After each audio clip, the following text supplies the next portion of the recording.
In my life, I have watched so many TV shows, and the pilot episodes must have been good enough to make me keep watching. However, I cannot recall another show with an opener as interesting and brilliant as Legion.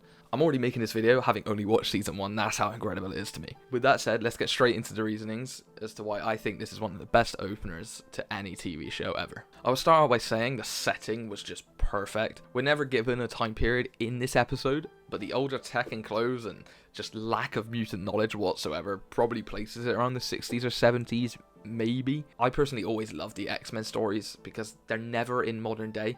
It just adds to the fear for normal humans as they cannot compete against these powered individuals whatsoever. I find that in modern superhero stories, sometimes they struggle balancing the advanced tech because for the most part, it can kind of keep up with their abilities and sometimes it doesn't make any sense as to why they can't stop this one being. On top of that, the sets for me were so well done. I love that it was all practical and they really made that hospital look retro. It was edited in such a way that you were truly not sure if he had schizophrenia or abilities. It was always safe to assume he had abilities as it's an X-Men show, but the way it was handled still made you believe otherwise, or at least that maybe he had both schizophrenia and powers. Sid's introduction was very random and out of the blue, and the way they presented her made her seem like a ghost almost, or a figment of his imagination. The first scene that actually comes to mind is when we see no one entering David's room with the shot that's under his bed, and then when it rises above the bed, she is just there. It really plays into him actually being schizophrenic, because you don't even know what to believe. It feels like the person should be there, and is there, but you aren't sure. It then just randomly jumps into an interrogation with Division 3, then back to the time we were just at, and it's kind of just like curveballs after curveball, like, you don't know what's going on at all. Which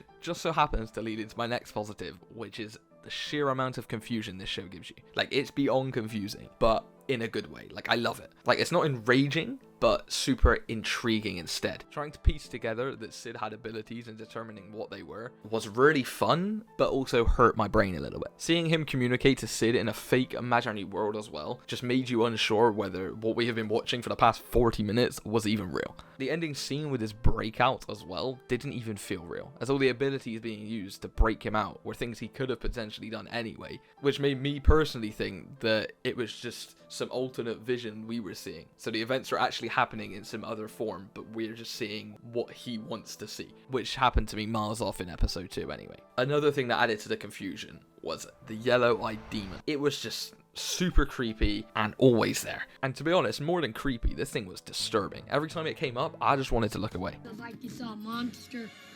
A monster? Where? His final appearance on that beach as well was especially freaky, with him just peeking out of a cave. Although he was weird, I enjoyed the inclusion of him. I had no clue what he was this whole episode, and my thoughts could not have been more wrong. This was only a short video. I'm not going to go into my thoughts of the whole season or show yet. I might make other videos on this in the future, but for me, this episode was truly an engaging standout, and I instantly wanted more from it. Now, I'd be interested to know down in the comments if this was as entertaining to you as it was for me, or maybe list some other TV shows that gave you the same feeling that it gave me. That is all I have for today, unfortunately, but if you enjoyed this video, you may also enjoy hearing my thoughts on another Marvel show, Agent Carter, and its potential for a third season in this video right here.